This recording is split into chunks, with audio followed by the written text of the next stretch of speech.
اسبوع جديد، طلعت اسبوع جديده، طلعت الاسبوع ده ووك اند ووك.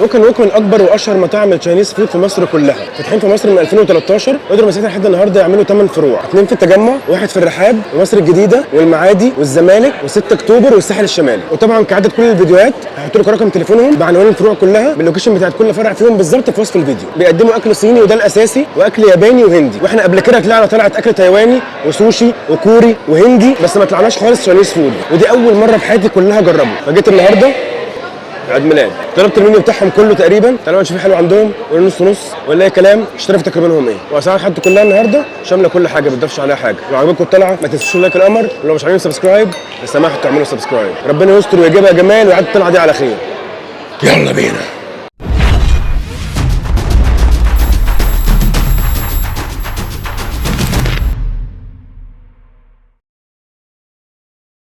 نبدا باول حاجه الشوربه والمقبلات والحركات اللي في الاول دي. نبدا بالشير بوكس، ده شكله كده بيبقى 4 سبرينج رولز خضار، و5 تشيكن وونتون، و4 سمبوسه هندي، و2 براون كراكرز. يعني ايه بقى؟ هنكتشف مع بعض، بس عشان متفقين بس واحده واحده مع بعض كده الطلعه دي عشان انا اصلا داخل مش فاهم انا بعمل ايه. نبدا بالسبرينج رولز الخضار.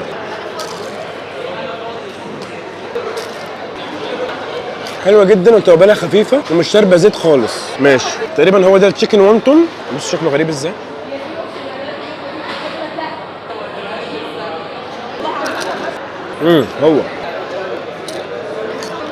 هو الفراخ دي العسيكه كده. لا الفراخ حقيقها مش واو، مش عاجبني ده. هي مش وحشه بس حقيقها خفيف شويه، يعني حقيقها غريب على اللي احنا متعودين عليه. ده طبيعي تمشي يعني. اطلبها تاني ولا لا؟ لا ماشي. براون كراكرز، يعني ايه براون كراكرز؟ معرفش. براون كراكرز حاجه كده يعني. سبرينج روز خضار برضه. ماشي. سمبوسه هندي، دي صايعه قوي بقى. سمبوسه محشيه زي بطاطس مهروسه بالتوابل، تحفه. بصوا المنظر.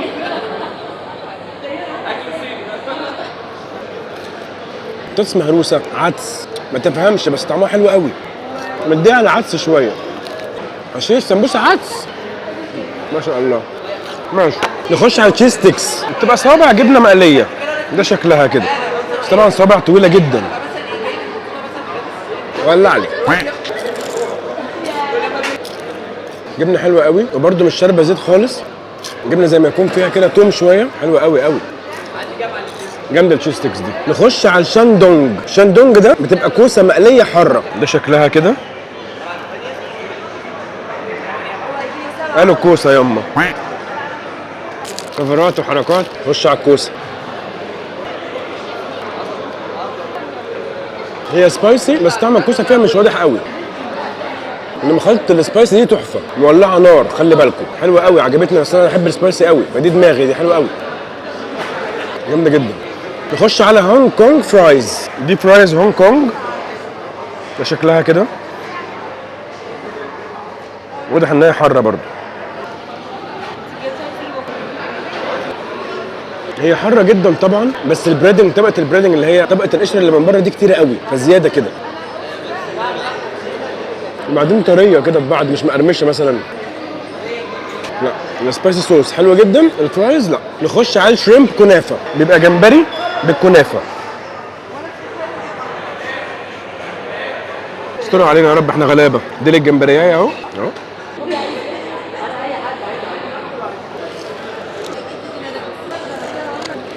حلو جدا. الكنافه مش مسكره خالص، هم مغطينها بكنافه بس هي ضايفه لها قرمشه بس، ما فيهاش تسكير نهائي. وطعم الجمبري حلو جدا ومستوي كويس جدا، وتتبيلته حلوه قوي كمان.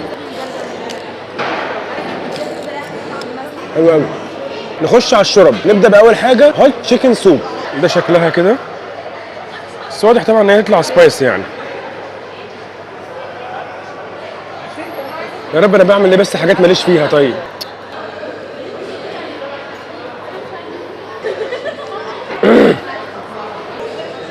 انا مش عارف ده ايه الصراحه، يعني نوع الشرب ده انا مش عارفه. بس في حاجه غريبه بقى، هو دلع وفي نفس الوقت سبايسي جدا، يعني الملح فيه قليل بس السبايسنس بتاعته فظيعه. الحميان، مشروم، جزر، كوسه دي باين، ولا خيار صيني ده ولا ايه؟ انا تايه، عامل زي عيال التايه. شغاله بس ما تطلبهاش تاني. نخش على تشيكن كورن سوب. ده شكلها كده، واضح ان دي بالذره بقى. هنشوف.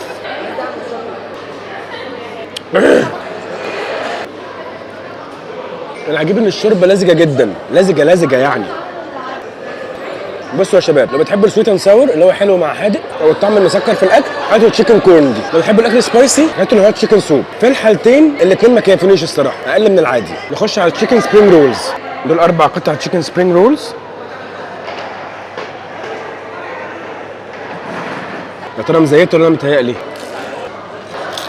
لا مش مزيته. دي نفس اللي بالخضار بالظبط، بس ضايفين معاها فراخ. حلوه برده بس التتبيله دلعه سنتين. باشا هو ايه ده معلش؟ دي تشاينيز كابج. ها؟ تشاينيز كابج اللي هو كرومب صيني؟ كروم صيني. لا اله الا الله. وده العفريت ده ايه؟ ده اللي هي الهوت تشيلي دامبلينج. ها؟ الهوت تشيلي دامبلينج. والله غلبتونا معاكم. نخش على الكرومب الصيني او ربنا واسمه كده. دي سلطه كرومب صيني، محطوط فلفل اخضر واحمر وسمسم والكرومب اهو.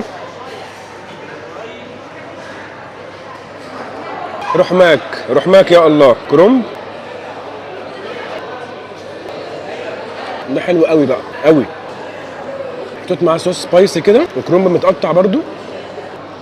مشكلتي الوحيده معاهم الاحجام صغيره جدا، بس طعم حلو قوي.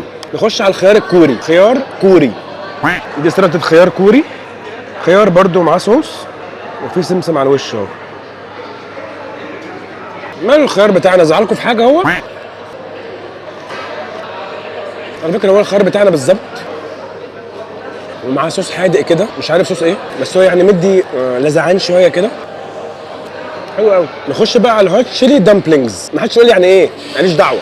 ده الهوت تشيلي دامبلينجز. الان انا ما اعرف دي مكرونه دي ولا ايه، قواقع دي ايه البتاع ده؟ فلفل احمر، فلفل اخضر، صوص سبايسي واضح. هنشوف. برضه يا وزن نفس زنقات وحشه قوي، هتطلع مكرونه والله في الاخر.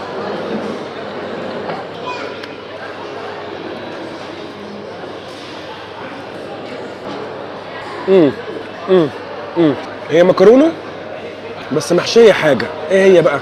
شويه كده فراخ. اوكي. بص بقى يا باشا، الصياعه دي عجينه مكرونه اللي هي حبايه المكرونه محشيه من جواها فراخ وعليها صوص السبايسي يعني فلفل احمر وفلفل اخضر، حلوه جدا بس مولعه نار. ايوه كده، حلوه قوي دي. نخش بقى على جلاس نودلز بالخضروات. ايه الجلاس نودلز دي؟ بتبقى نودلز عامله زي الازاز، بتبقى بيضه وشفافه خالص، فمسمينها جلاس نودلز اللي هي نودلز زجاجيه. ده شكلها كده، سمسم، خيار، جزر، وجلاس نودلز. يا الله يا الله يا رب يا رب. ادري جلاس نودلز اهي، شوف.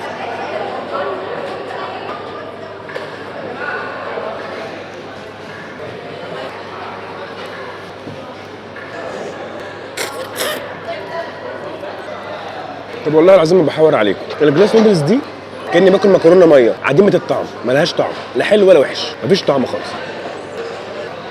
طعمك ايه انت؟ طعم الخيار واضح، طعم الجزر واضح، السمسم برضو يعني بيضرب في بقك، بلا طعم، ملهاش طعم خالص. دي التشيكن ريمن نودل سوب. ده شكله كده يا شباب، تبقى نودلز ريمن بالفراخ. ربنا يسترها.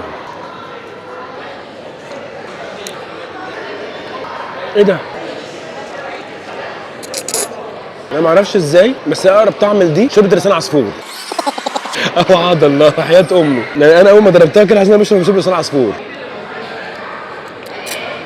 دي اول شوربه تعجبني فيهم كلهم. النودلز دي طعمها حلو جدا، والفراخ زي ما يكون معموله مرقه دجاج، طعمها قريب قوي كمان من لسان عصفور، فعجباني قوي بصراحه. هي دي يعني لو اضرب شوربه هي دي. جامده جدا. خلصنا الشوربه والمقبلات والسلطه والحركات دي، نخش في الجد بقى. نبدا بالاطباق بقى. ده طبق رقم 1. ده شكله كده بيبقى تشيكن سيشوان وبيف فلفل اسود ومكرونه بالخضار اللي هي نودلز بالخضار. وطبعا لا عجب ان الناس دي رفيعه جدا، ان ده حجم يعني لو اديته لابني ارميه في وشي، ولو اديته البنت الصغيره هتاكله وهي واقفه. تشيكن سيشوان صوص. ايه سيشوان صوص ده بقى؟ هنشوف. فراخ كريسبي وسواها حلو قوي، والسيشوان صوص ده اللي هو سويت شيلي صوص. ادينا ابتدينا نترجم اهو ونجمع. سويت شيلي صوص السيشوان ده، بس هم كلهم 5 6 حبات. طيب البيف بلاك بيبر. بلاك بيبر اللي هو فلفل اسود. الخضار ني سنه كده، نص سوا، مش مستوي قوي يعني، هم قاصدين كده على فكره. بس حته اللحمه ما عجبتنيش، حته لحمه يعني مش عجباني قوي، طريه زياده، مش طريه جوسنس، طريه تحس ان هي مدهننه. نوع اللحمه نفسه مش حلو. خش على النودلز بالخضار.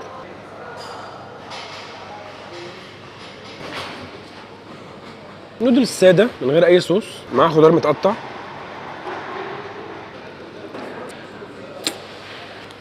نودلز ما فيهاش حقيقه خالص تقريبا، خالص يعني. اجمد حاجه في الطبق ده الفراخ السيشوان دي، الباقي كله عادي. نخش على الطبق الرابع. ده طلبته بالرز بالخضار بقى، بيبقى تشيكن كونج بوا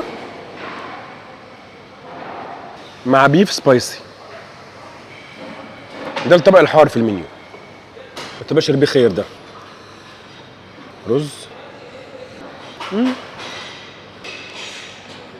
رز بالخضار مع بسله وجزر، رز مفلفل حلو.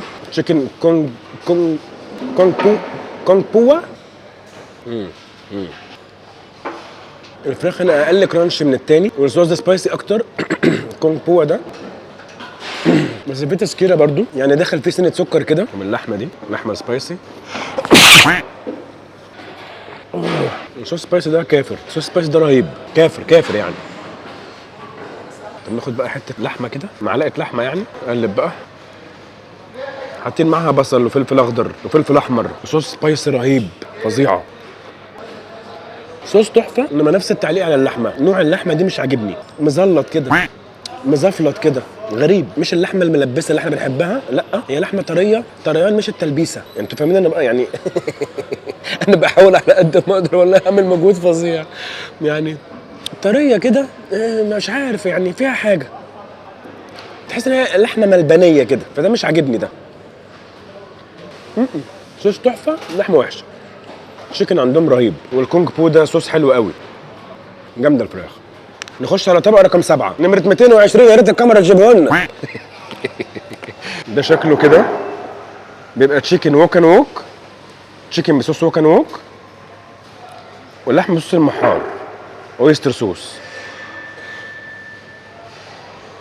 انا حاولت انوع في الاطباق على قد ما اقدر عشان اجيب كل الصوصات اللي هم بيقدموها. نخش على صوص ووك اند ووك، تقريبا كده ده صوص صويا من شكله. والله العظيم انا برنس، فودي بيست على حق ربنا. هو الصويا اوكي. لحمه بقى صوص المحار، وتشيز غريبه.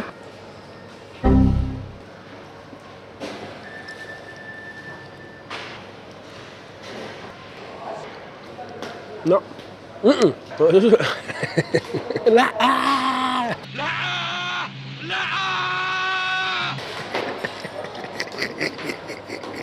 هو صوص المحار ده ده بتاع اسماك يعني، انتوا ليه حاطينه مع اللحمه كده؟ نودلز بالخضروات، حلوه لوز قوي كده، كلها ساده بقى. وبس يا رب، ده انا لسه قدامي اسبوع كامل عشان التمرين الجايه.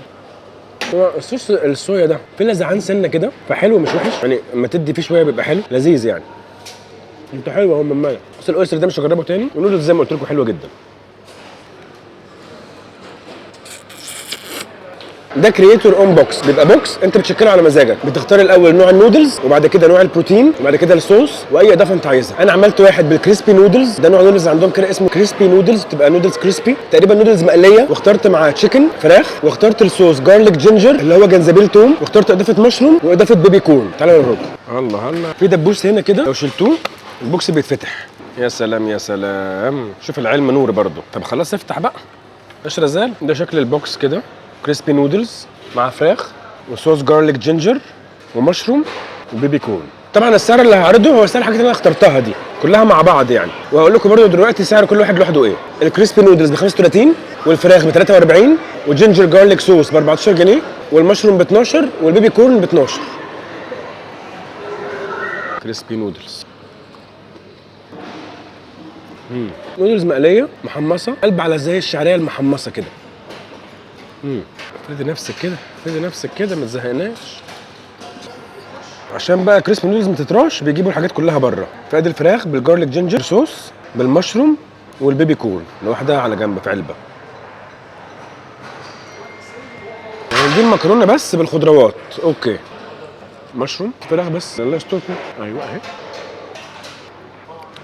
ما بيحطوش بقى ده على ده عشان المكرونه ما تتراش، عشان هي كريسبي، فلو حطوا الحاجات دي عليها هتطرى خالص، هتبخبخ. الجينجر صوص ده حلو برضو، حاجه بتطلع عندهم مولعه مولعه نار. بيبي كورن اهو، لذيذ قوي قوي. بيبي كورن ده ذره صغيره اللي هي رفيعه دي، بتتقطم قطم كده، بتاكل على طول، ما بتتخليش زي الثانيه، لا بتتاكل بعضمتها، بتبقى طريه جدا، حلو قوي. حلو صوص توز حلو صوص التوم جنزبيل ده، بس يعني مش لاذع زي ما انا كنت متخيل. خلاص بقى. كريسبي نودلز تجربه مختلفه، مش مضايقاني، لطيفه. نخش على الوجبه الياباني، بيبقى قطعتين تشيكن دامبلين مسلوقين، وده طبق اليابان اهو. بيبقى ريمن نودلز، نودلز ريمن بالخضار مع تشيكن ترياكي وبيف ترياكي. اتاري بقى انا بعد العمر ده كله والصياعه واللف في المطاعم دي كلها، اتاري الترياكي صوص ده هو ده الياباني. انا ما كنتش اعرف ان الموضوع ده ياباني. طب نشوف بقى التشيكن دامبلينز المسلوقه دي.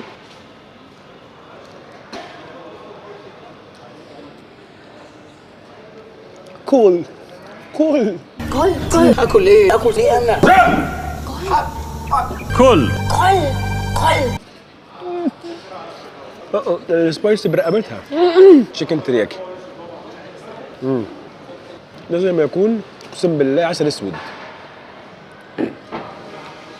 ترياكي صوص ده عامل زي العسل الاسود بالظبط.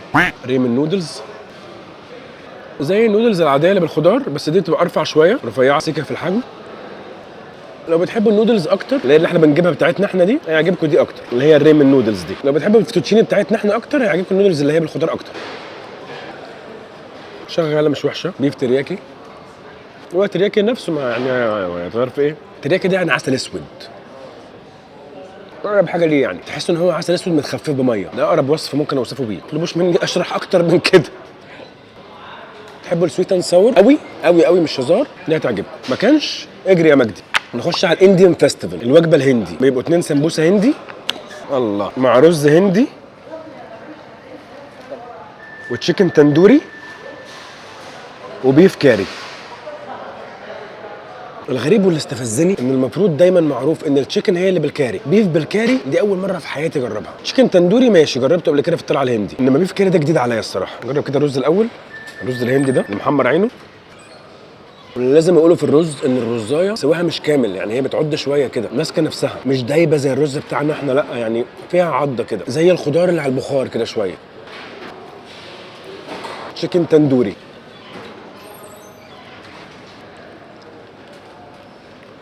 تشيكن بالمسقعه. صوص تندوري ده قلب على مسقعه كده مع خلطه محشي، يعني طماطم مسبكه قوي قوي. لا اله الا الله. طب نخش على البيف كاري، يمكن هي اللي فيها الامل. صوص الكاري حلو قوي قوي. التندوري ده وحش قوي بالنسبه لي، قوي قوي يعني. البيف كاري ده معقول. اول مره احب البيف بسبب الصوص، والصوص بلع الدنيا جامد يعني. والرز شغال. السمبوسه الهندي دي من احلى الحاجات اللي ضربتها النهارده على الاطلاق الصراحه، فظيعه. نخش بقى على السيزلينج كونج بوا. هو اسمه الصوص كونج بوا ايه؟ يا سنه سودا يا ولا. طب مش تقول من بدري؟ انا عمال اقول كونج بوا كونج بوا ايه بقى؟ كامباو يا دي الوقعه السودا ده. انا اتفضحت. لا اسمه كامباو يا عم. ده سيزلينج سي فود بالكامباو صوص اللي انا طول الطلعه بقول كونج بوا. وده الرز اللي بينزل معاه. طبعا بقى منزلين لك ستيكس كده لو انت عايز تضرب بيها وبتاع، لو يعني. وطبعا لان رحم الله امرئ عارف قدر نفسه، فانا مش هين نفسي وامسك دول خالص يعني كده. شكرا.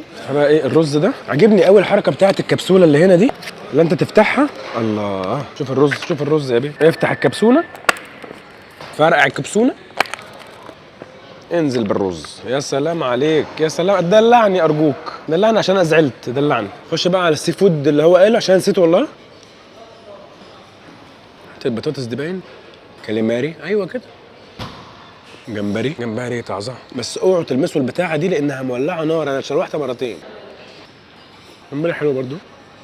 ايوه دي فرايز، دي الهونج كونج فرايز اللي جت في الاول. يبقى هو كاليماري وجمبري.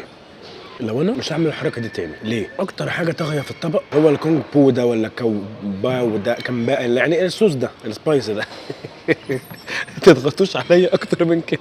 خلاص. الصوص ده اكتر حاجه واضحه، وهو صوص سبايسي جدا، فالسي فود مش واضح معاه قوي. فلو هطلب انا بقى السيزلينج ده تاني، او عموما يعني مش هطلب سي فود، اطلب فراخ. الموضوع ما يستاهلش ادفع ده كله على سي فود مش باين طعمه من الصوص، من قوه الصوص. رز الخضار جميل برضو. قطعه جمبريه بقى في الرز ده كده ضرب. لا طعم الجمبري واضح برضو طبعا، بس هو شوف في الاول لسعني كده. طعم الجمبري حلو، بس ستيل كسعره ناكله فراخ يعني، ككميه وحجم وسعر وكده. انا بتكلم عن نفسي، انت شايفه مناسب ليك خلاص تمام. رز حلو، طعم الصوص اكتر حاجه طاغيه، هو ده احلى صوص فيهم كلهم الكامباو ده. وده مش فرايز، ده كاليماري، بس هو عشان البريدنج اللي عليه ده تقيل شويه فانا حسيته فرايز، لان اداني نفس الطعم. البريدنج تقيل سنه فطعمه طاغي شويه في بقك، فاداني طعم الفرايز اللي في الاول اللي هو الهونج كونج فرايز ده. الجمبري احلى كتير طبعا. لو عايز سي فود اطلب جمبري بس، ما كانش هونو تشيكن. نخش على الحلو بقى. عندهم نوعين حلو، موز مقلي بالايس كريم واناناس مقلي بالايس كريم. تعالوا اوري لكم. ده الموز المقلي بالايس كريم، ده شكله كده. المفروض بينزل معاه ايس كريم فانيليا، بس هو قال لي لا خلصان، فحطينا لك ايس كريم كاكاو. وده الاناناس المقلي بالايس كريم وبرده ايس كريم كاكاو. نبدا بالموز. مبدئيا اي قطعه موزه بالحجم ده كده بتجيبوا منين الموز ده يا اخوانا؟ وبالعسل كمان عشان يستوي، حطوا عليه عسل. والموز المقلي ده قلب شويه على زلابيا كده بس معسله. سبحان الله. ايس كريم حلو قوي. يا سلام. شايفها ودواء. انت تعتبر الموزه دي نصين كده، نص شويه قطع بقى انت ورزقك، رزقك يا ابني. حلو ولا مش وحش؟ خش على الاناناس الفرايد. دي باينه بقى قطعه الاناناس اهي. يا سلام على الدلع. دي مسكره قوي بقى، حلو قوي. بس كريم عسل العسل. طب بس كريم بقى مع اناناس فرايد، تعالى كده. حلو غريب ومختلف. جميل جدا. خلاويص اقول لكم بقى الخلاصه. بصوا عموما كده لو بتحبوا السويت اند ساور في الاكل كله تجربوا التشاينيز فود. ما بتحبوش الميكس ده بعدوا عن كله، لان كل الصوصات بما فيها الكونج بو هو اسمه ايه الصوص السبايسي معلش تاني؟ بما فيهم الكامباو ده، في برضه سنه تسكيره بسيطه. هو اي نعم اقل واحد فيهم كلهم في سنه التسكيره دي، بس لسه موجوده برضه. فلو ما بتحبوش السويت اند ساور او التسكيره في الاكل عموما ابعدوا عن الاكل الصيني. بتحبوه فاقول لكم بقى اجمل حاجات عندهم في الشرب التشيكن ريمن نودل سوب، بس مفيش حاجه غيرها. السلطات والمقبلات اجمد حاجات فيهم السمبوسه الهندي والهوت شيري دامبلينجز ده، الاثنين دول فظاع. اكتر ميل وجبه عجبتني فيهم كلهم التشيكن كينج باو التشيكن اللي هو قاله كامباو الراجل يعني زهق مني. اللي هو بليت نمبر 4 رقم 4 تشيكن كامباو وبيف سبايسي. بس رايي الشخصي بلاش بيف، لان البيف ما عجبنيش قوي. فصوص كامباو وصوص سبايسي حلو تاخدوه مع الفراخ. الديزرت الاثنين حلوين على حسب بتحبوا ايه اكتر، الموز ولا الاناناس، لان الاثنين حلوين جدا. بس كده يعني كنت طلعت الاسبوع ده. لو عجبكم الطلعه شوف لايك القمر، لو مش عايز سبسكرايب لو سمحتوا اعملوا سبسكرايب وفعلوا الجرس عشان يجيلكم كل حاجه منزلها اول باول. لحد الاسبوع الجاي ان شاء الله في اسبوع جديد وطلعه جديده. اشوفكم على خير. الحق انا البرنس ولا بيقفل.